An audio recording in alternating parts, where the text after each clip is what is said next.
Müge Yılmaz, Google'dayım, Dublin'dayım. Mobil uygulama geliştiricilerle çalışıyorum, sizlerle yani. Ne yapıyorsunuz gün içinde derseniz, gün içinde temel olarak Türk yapımı mobil uygulamaları indiriyorum, onlara bakıyorum ve onlarla sizin gelir modelleriniz üzerinden konuşuyorum. Bugün burada size aslında bu oturumu paylaşacağım Chris arkadaşımla. Kendisi Dublin'den buraya gelemedi maalesef ama bilmiyorum, Hangout'la bağlayacağız onu. Özellikle mobil uygulamalarınızı yaptınız. Kitlenizi nasıl daha fazla arttırabilirsiniz, nasıl büyütebilirsiniz ve o kitleyi nasıl analiz etmelisiniz, bu konularla konuşacağız.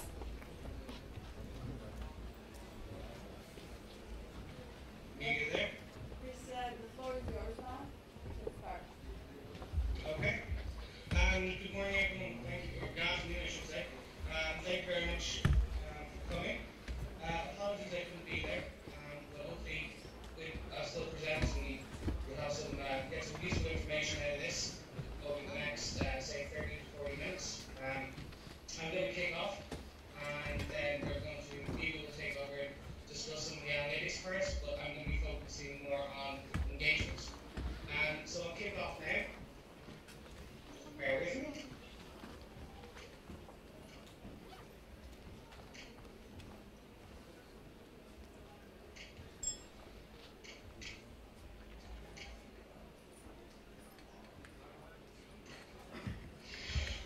Okay, so this is a wheel, and it's the best way I can kind of think of it when it comes to app development or games in app as well.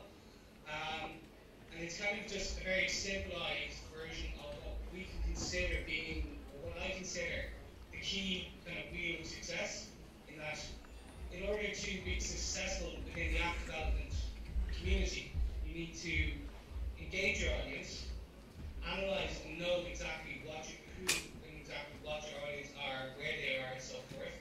And finally, ensure that you're monetizing the app in the right places and in the right way, that you are not annoying your customers and so forth. So it's the right type of ad in the right place at the right time. And with that, then you kind of, hopefully it is, at the end of it, you will be successful and you will make money, which we're all here to do, hopefully. So I'm going to be focusing, as I said, on the engagement part. Müge later on will discuss the analysis, and then I believe one of our colleagues, Sinead, later on in the day will be discussing monetization.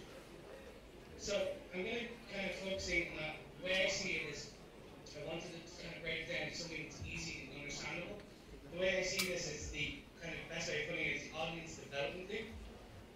What I mean by this is, it's 8 small tips that I can give you that I believe are quite useful in creating this almost engaged loop of users that consistently go around, and if one is in one particular part scene, they will later see another part, and another part, and another part, and just by taking these small tips, you will hopefully see the benefit and outcome of it. So I'm going to kick off. The first part is quite simple, and a lot of people know this and think this, but you'd be surprised at how many people actually don't get it 100% right. What I mean by this is creating an effective listing. Within the Play Store, there's a lot of options, so I kind of tried to pare it down into 4 small steps of what you can do to ensure that you are getting the most out of your Play Store listing. First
the original as well.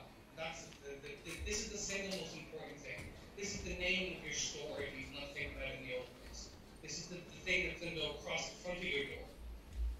After that, creating a clear description is probably the second most important part of your listing. Clear description really should be catchy and relevant. The way I usually suggest people do this is use the first 1 or 2 sentences to describe the app and the primary use alone. That's what you need to do. You need to just be very short, catchy, and kind of go, okay, so here in this example I have all cooks recipes. You can see the very first 2 sentences are just explaining what the app is and what's its use. And unfortunately, obviously, it's not the best. I don't know how clear you guys can see this, but it's it basically puts all the recipes they need for all different types of food at your fingertips. Short, catchy, to the point. The next paragraph in your description should really be kind of explaining any additional features outside of primary or different ways that outside of primary use can be used. And secondly, then social proofs. Social proofs, we as human beings really agree and listen to other people's opinions. We hate to say that, we always say that we don't, but we do. It's kind of scientific. If we see that a well-known news, like say for example, going back a non-app example, you think of a book. If that book has been set, has on it that it's one of the New York Times top reads of 2014, you will most likely be more drawn to that book than another book which doesn't have that title. This is because we trust in these reviewers. So if you have an app and it's out there and it's already got some reviews at 4 out of 5 stars, 5 out of 5 stars, put that in there. You don't need to link it, you just need to say the name of the site and put it out there. If you even have a soundbite in terms of if someone has put in this review, this is the best app in the world, put it in quotes and you can put that in there as a social proof. Finally, second ask, high-res screenshots. Screenshots are really important, but they don't need to be just a direct screenshot of your inner app workings. You can actually have text in there as well. You can think of them as almost a promotional graphic. So have a screenshot that you could then lace this, frame that within, like I have here, within a device to show people what it would look like, and then you can have some short text. The reason I say this is, we think of these almost like your billboards. These billboards can tell a story. So you can have 5 promotional high-res screenshots within a device on your listings page, and you tell the story of if the user clicked here, they would get this, and then the next slide, the next picture shows a different screen, and then they can do something else. You can tell that story of almost bringing the user through your main primary use case of your app. Next up is the video previews. These are single-handedly, I think personally, one of the most important parts of a listing. Personally, if I see a video in there, when I'm looking for an app, I will click on the video and watch the video a lot quicker than scrolling through everything else, because typically, these 30-second videos, they should be, these are video previews. You don't want to do a good 5 minutes to explain everything about your app. Keep it short and simple. Keep it 30 to 60 seconds long. If you have to, 90 seconds. But by keeping it at 30 seconds, you're engaging the user very quickly and they're making up their mind. Typically, if it's over 90 seconds or even over 60 seconds, most users won't continue watching this preview. So what I usually say is, use this as showing off the best parts of your app. Explain within the first 20 seconds of the video what your app's about, why it's so good, show off some screens in it, what they can do. It doesn't need to be this Hollywood type production it could even be filmed by yourself when you're on a different camera, just showing off. Like here, you'll see there's a gentleman actually using the All Cook Recipe app in his hand, and it is just a film. Someone's filming it, and he's just swiping around, talking about it. It can be as simple as that, but being that simple is also that effective. So use the text graphics in the YouTube video to tell the app's story. I think that's one of the most important things. Look at how some of the, I always say this, even if you're not a game developer within the apps world, look at how some of the game developers use these listings page. They usually use all these different parts to tell a story, and they will use them very, very cleverly. So look at the Kings. Look at there's a very good example called Simpsons. The Simpsons Tapped Out. It is obviously based on the Simpsons game, or the Simpsons TV show, but it's very well put together. They change it for the seasons. They constantly monitor it and date it, and it's something that I would suggest. Have a look at some of these big game developers, how they use this listings. Now, videos. I talked about videos within the preview section of your listings page. Here, I'm going to talk about actually videos as a whole. Videos really increase user engagement, and it's not just the market listings anymore, it's everywhere. These stats I have here are for the game developers in the world. But again, this can actually tell you, again, if you're not a game developer, you can still use parts of these. So this was I think it's like 2011. Hopefully we'll have some new stats this year or in the next couple of months. This was about how many people actually watch stuff on YouTube and what they typically watch. So you can see here, 95% of 1,000 respondents watched gameplay videos. Then 94%, now so 1% less, watched trailers of these apps and games. Then 61% visited the game maker site, or the app developer site, and 68% would read an expert's review.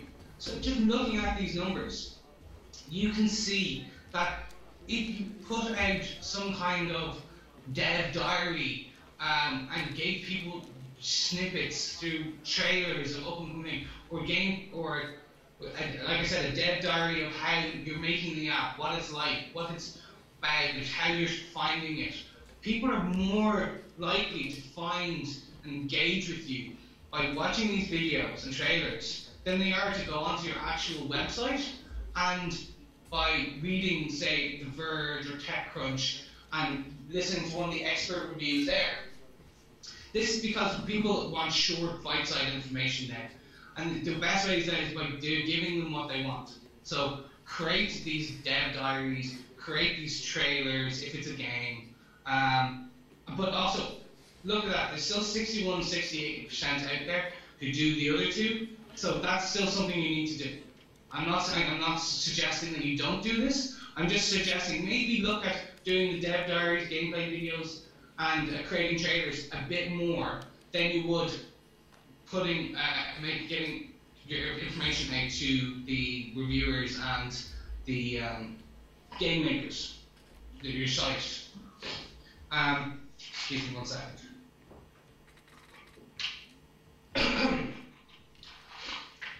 On this one here, I'm going to talk about discussing creating a viral loop. I know this sounds very flimsy and fluffy, but it actually does make sense. What you need to do with this is think about how and where a user can touch your product throughout the web, or where your user base are. So think about, Müge will talk later about creating audience segmentations. But once you have an audience segmentation, think about, okay, where is that user? What are the sites they are on? What are the social networks they are on? What articles do they read? What websites do they go to? And by doing that, you want to make sure that you have some type of ad or social post or campaign or reviews or articles, everything that all drive to your app's product detail page, your listings page. So that's really what this is. It's basically ensuring that you are where your users are and that you're engaging with them there. So for example, with this one is asking people to review your game or your app within the and getting them to actually review it within Google Play. So get them to G+1 it, and get them to actually write the review, what they liked about it, what they didn't like about it. If they didn't like something, please don't not respond to them. Do respond to them within the App Store listing page. Say thank you for your feedback, we're working on it, or we didn't know about that bug, that's great, we'll have it fixed. And when you fix that bug, go back to them and tell them it's fixed. 99% of the time, they'll actually go back and start using your app again. But this is really, like I said, about creating this viral loop. So, for example, I'm a user, I download your app, I then rate it, and it comes up. A friend of mine is on it, and he sees that I've already reviewed by my friends in his section, so he clicks in and downloads it, and then later on I'm interacting with you on your G+ page, and then one of my friends see this again, they click through to it, or if I share one of your posts from G+, that goes out further. And again, it's all about driving this loop, trying to make sure that people, no matter where they are seeing your content, seeing your product, your app out there, and it's all about driving them to basically want to make sure they install. So you want to drive them to the product listing page so that they have a chance to download it. This is for those of you who are only starting out and have no apps already. This probably isn't. Well, it is important.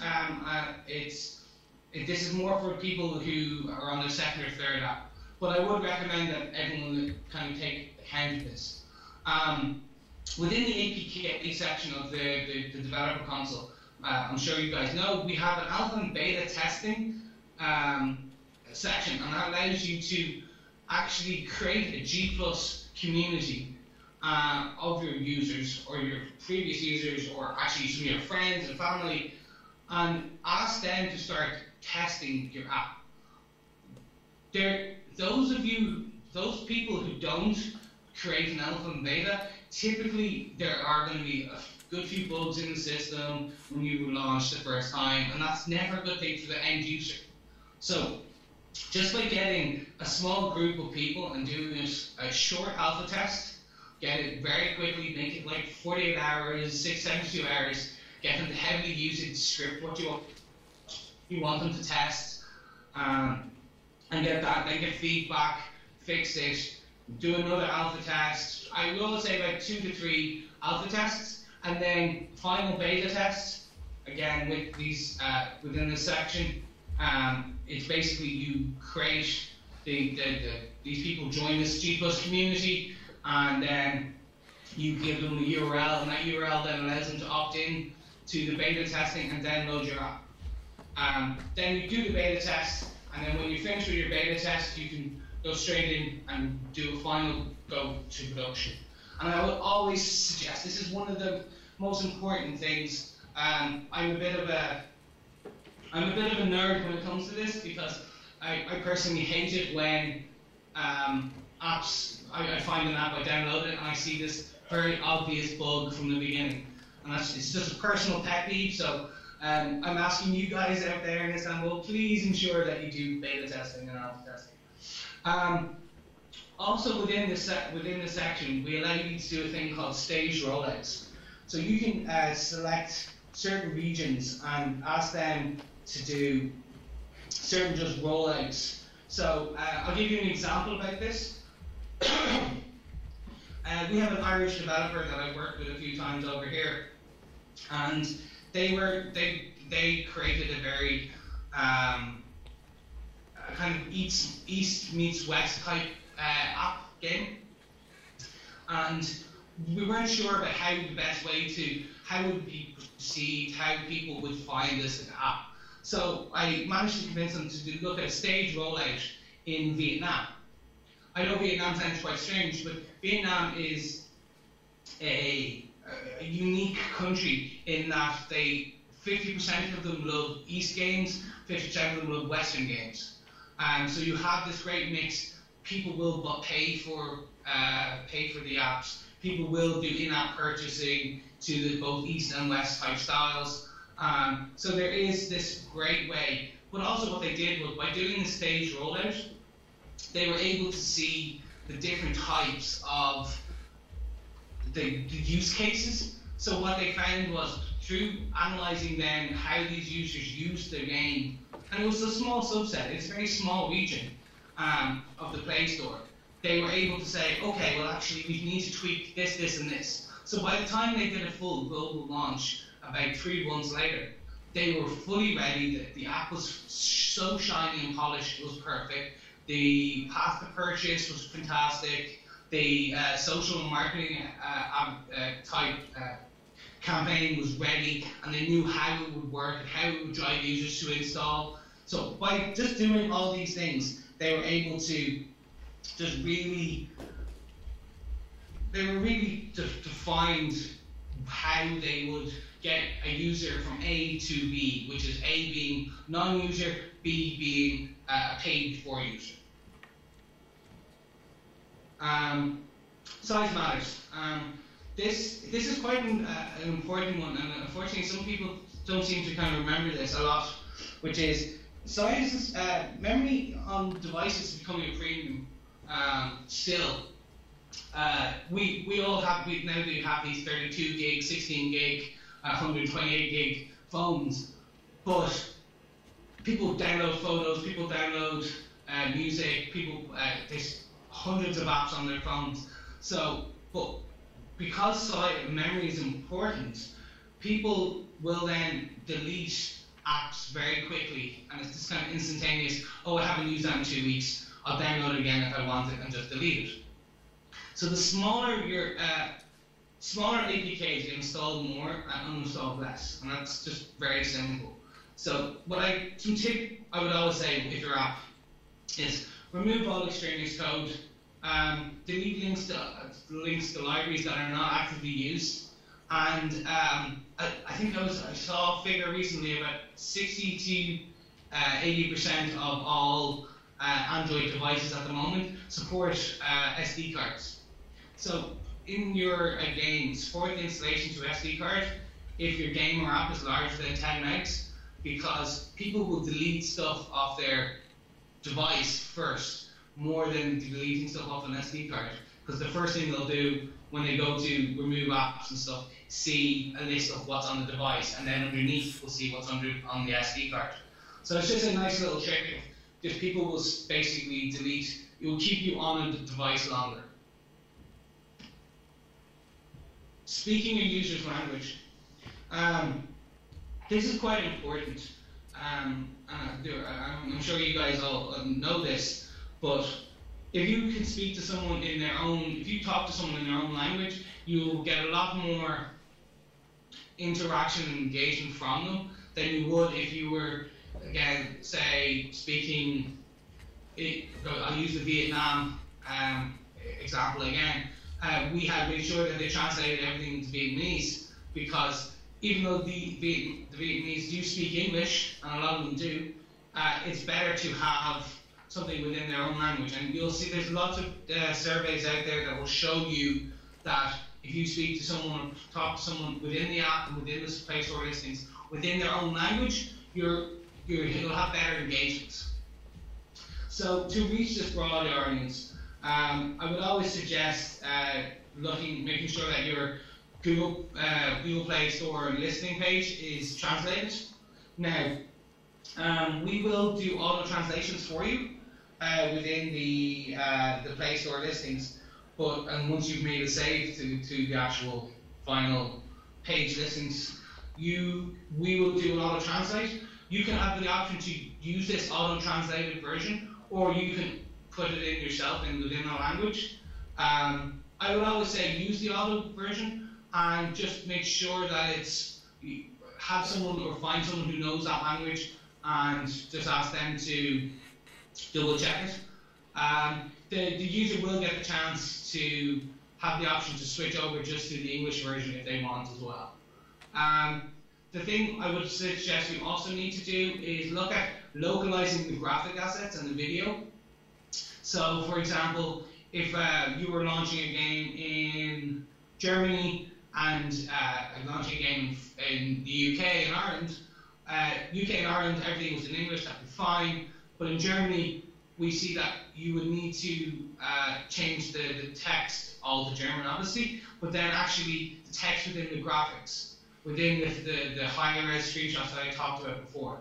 Again, we can't, because these are saved image files, we can't auto-translate these for you, but there's nothing to say that you can't use Google Translate on a desktop, see what the translated version is, and put that in yourself within the Photoshop that yourself within the image, and upload these localized graphic assets to this German Play Store listing page. Finally, the translated APK strings. This is a paid-for service that we do offer within your developer console.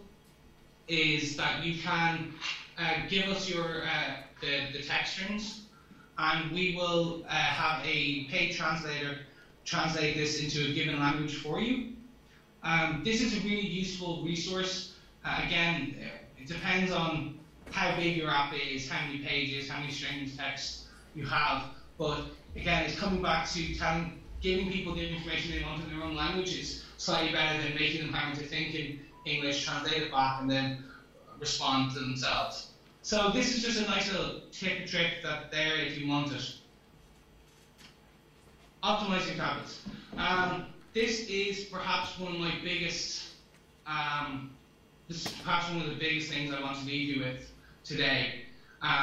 Tablets are still huge, and they're just continuing to get bigger. Look at phones now. We now have compacts, we have normal size phones, you have phablets, you have tablets, you have laptops. It's just the screen sizes is just blurring. So by optimizing for a tablet, people are more likely to use your app longer. Down at the bottom there, you'll see the average time spent, and this was done again about 2 years ago, so we know this has actually increased since. I couldn't see the upgraded figures, but the average time spent in terms of minutes per interaction was 17 minutes on a handset compared to 30 minutes on a tablet. This can really be thought of as if you look at how people interact with their tablets at home now. You're usually sitting at home watching TV, and it's almost this second screen phenomena that we've heard about and people talk about a lot. You're sitting there watching TV, so you'll pick up your tablet and you'll check something, or someone will ask a question, or you're watching a film and you pick up your tablet and go to IMDb and go, oh, that actor, what was he in again, and blah blah blah. So optimizing for tablet is one of the most important. Look at here some of the other figures that we have here, which is 1.7x purchase rate on tablets compared to phones. So 1.7 times the amount of people will purchase an app on tablets compared to that on a phone.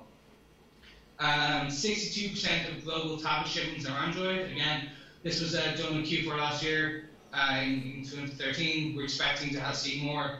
We're expecting this number to increase dramatically again in this month, or actually the end of this quarter. But the reason I bring this up is you can, within the developer console, there is a checkbox called Optimize for Tablets.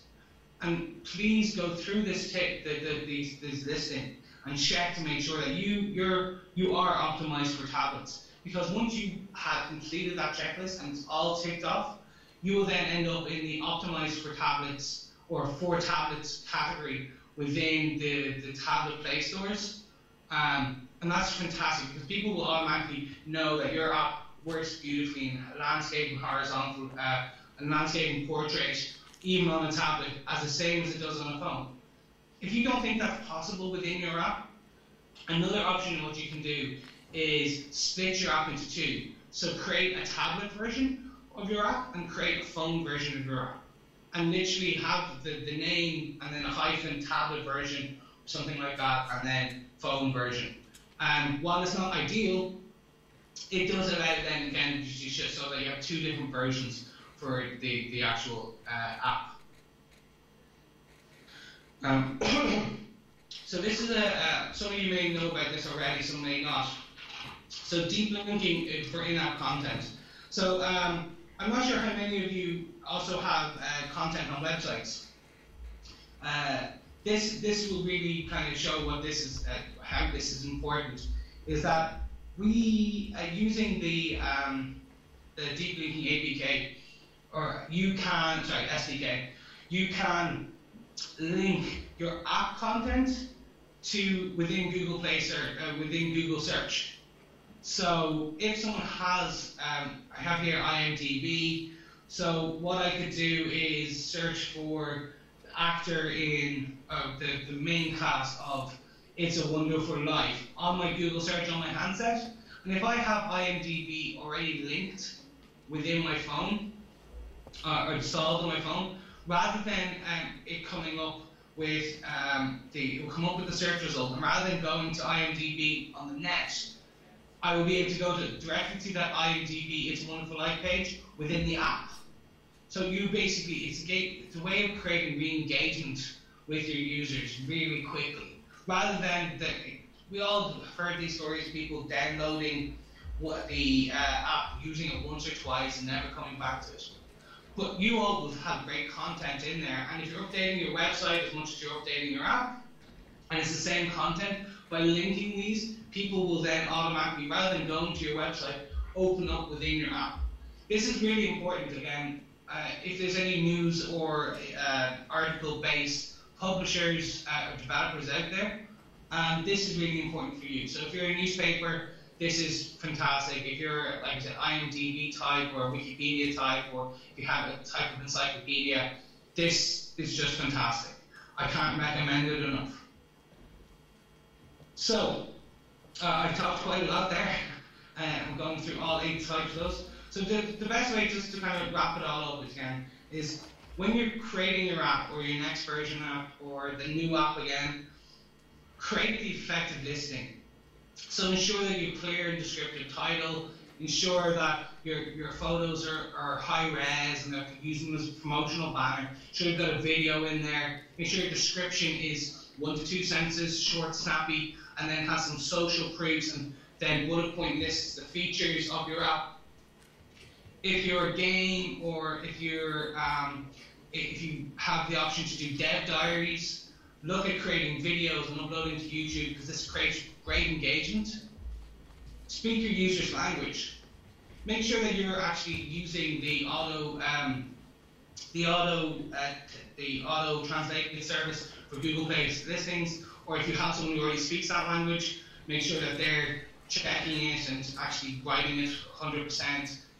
Look at if you want to create your app or change your app's text strings into that language. Look at the APK text string service that we offer in the dev console. Leverage your users. Make sure that you're doing alpha and beta testing, so you know that your app is 100% polished before you go into full production and it's fully out there globally. Also make sure that if you have the additional option, make sure time and cost, make sure that you do a stage rollout. So look at your market that you're going to main launch, and is there any other similar markets out there that you could do a stage rollout to? Size matters. So the smaller your app, the more longer it will stay installed on a device, and the more installs it will get. If it's over 10 megs, please look at doing allowing SD card installation support. Tablets. Optimize for tablets is one of the biggest things I want to leave you with. And as I said while talking there, go through that checklist in the Google Play Dev Console. It's fantastic. It's such an easy thing to do. The developers will know how to do it quite quickly. If you're not the developer, ask your developer how optimized are you for tablets. Deep linking, which I just talked about very quickly there. If you have content on the web as well as the same content in your app, think about deep linking it so that when someone searches for your content on the mobile Google search, they will be able to open directly to that piece of content within your app. Make sure you're creating the viral loop. So by doing everything here and also making sure you have social presence, making sure that you ask for ratings, reviews, that you have people out there, that you do PR, that you're getting articles out on the web through the likes of TechCrunch or other review sites or news, the app news sites, for example, as well. That no matter where your users are, you are making sure that they are seeing and getting the option and being able to engage with you, but also being pushed to your Play Store listing so that they will install, and that's what we want. We want them to install at the end of it. It's building your audience is about creating this viral loop and some of these other 7 that I've mentioned there. So hopefully that was all useful to you. I'm going to be able to hand over to Müge now. She's going to go through some analysis for you. And thank you very much.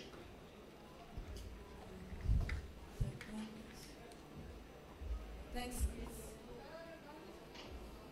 No problem.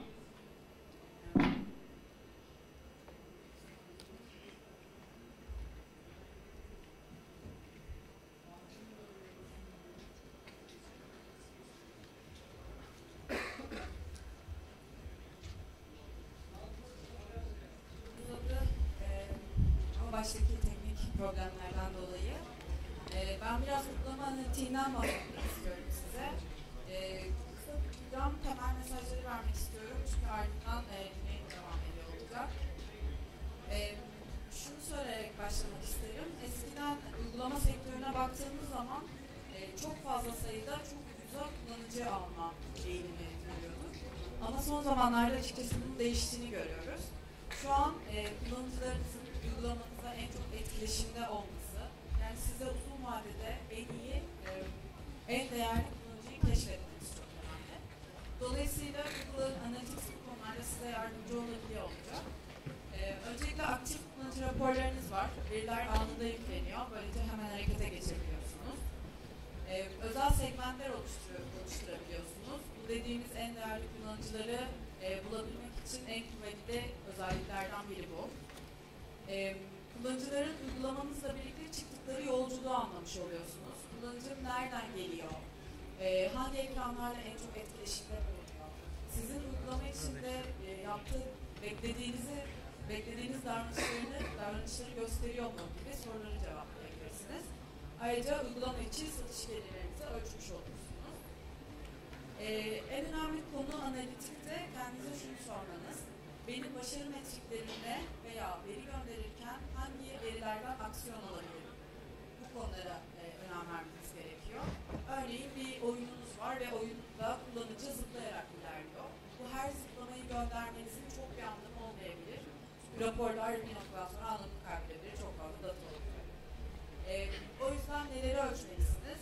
Etkinlikleri ölçebiliriz. Dediğim gibi önem verdiğiniz etkinlikler. Bunlar mesela kullanıcının seviye 1'den seviye 2'ye geçmesi olabilir. Bu etkinlikler sizin uygulamanızın içinde başka türlü ölçülmesi mümkün olmayan şeyleri ölçmenizi sağlıyor. Ve bunu kodunuzun içinde bize söylemeniz lazım. Çünkü Analytics içinde uygulamanın genel sağlığını belirten temel raporlar var ama sizin için özel neler olabilir? Kişileştirilmiş raporlar ya da daha detaylı analizler neler yapabilirsiniz? Bu konuda bize etkinlikler bilgisini kodunuzun içinde söylemeniz lazım.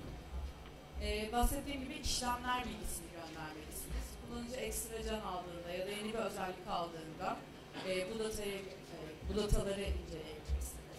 Ya da özel boyutlandırma yapabilirsiniz. Örneğin kullanıcıların bulunduğu seviye bilgisini gönderirsiniz ve şu soruya cevaplamış olursunuz. Kullanıcılarımın %kaçı 5. seviyede mesela. Ve bu soruyla ilgili nasıl bir aksiyon olabiliriz ona bakalım. Segmentasyon dedik. Etkileşimi artırmak için kesinlikle segmentasyondan yararlanmamız lazım. Kullanıcılarımızın %kaçının 5. seviyeden sonra başarısız olduğunu biliyoruz örneğin. Ve biz o sırada ne yapabiliriz? Bu kullanıcılara bir ekstra can gönderebiliriz o sırada ya da bir reklam gösteriyor olabiliriz. Bu şekilde hani kullanıcıyı uygulamana terk etmeden önce hemen harekete geçmiş oluyoruz etkileşim artırmak için. Google Play entegrasyonundan bahsedelim. Bu rapor sayesinde Play Store listelerimizi optimize etmenize yardımcı oluyoruz. Kullanıcıları uygulamanıza indirmeye teşvik eden anahtar kelimeleri öğrenmiş oluyoruz. Listelerinizdeki değişikliklerin uygulamanıza yüklenme oranına etkisini görmüş oluyorsunuz. Az önce Chris bahsetti bir sürü neler yapabilirsiniz. Küçük bir değişikliğin gerçekten birçok etkisi olabiliyor bazen. Onları buradan takip edebiliyorsunuz. Ya da kullanıcının uygulamayı aradığı noktadan indirdiği ve açtığı noktaya kadar arada mesela kullanıcı kaybediyorsunuz. Onları bu raporda görebilirsiniz. Analytics SDK'sının yanında bir de Google etiket yöneticisi var. Bu oldukça güzel bir özellik. Kesinlikle kullanmanızı öneririz. İçerik denemeleri yapabiliyorsunuz bununla birlikte. Nasıl olabiliyor? Mesela sizin sabit değerleriniz var. Bunları sabit değerler yerine dinamik değerler olarak çeviriyorsunuz. Örneğin reklamlarınızın konumu, menü ayarları, oyun ayarları, arayüz ayarları ve daha sonra siz bunlarla ilgili değişiklikler yapabiliyorsunuz ve en güzeli herhangi bir sitede güncelleme yapmadan ya da sürüm atmadan bunların testini Google etiket yöneticisiyle yapmış olabiliyorsunuz. Çok kısa kestim, hızlıca anlattım. Beni aralarda bulabilirsiniz mutlaka herhangi bir sorunuz olursa. Sunumun bu bölümünde bitirmeden önce size 3 aksiyona davet etmek istiyorum. Birincisi mutlaka mobil uygulamalarınızda iş modellerinizi uygulama analitiğine dayandırın. Eğer hali hazırda bir analitik çözümü kullanıyorsanız dediğim gibi gönderdiğiniz verilerin gerçekten aksiyona dönüştürülebilip dönüştüremeyeceği konusunda tekrar bir göz atmanızı tavsiye ederim. İkincisi, AdMob kullanıyorsanız Google Analytics entegrasyonunu mutlaka yapın. Bu bahsettiğimiz bütün raporlar ve daha fazlasına tek bir platformdan AdMob üzerinden sahip olabileceksiniz. Cüneyt size detaylı onları da anlatıyor olacak. Ve üçüncüsü, bunu çok seviyorum. Google Analytics Akademi 2 hafta önce mobil uygulama analitiği kursunu yayınladı. Çok vaktinizi almayacak, çok gerçekten güzel bir kurs. Mutlaka bir an önce bitirip sertifikalarınızı almanızı tavsiye ederim. Teşekkür ediyorum vaktiniz için. Dediğim gibi beni arada bulabilirsiniz. Sorularınız olursa görüşüyor oluruz.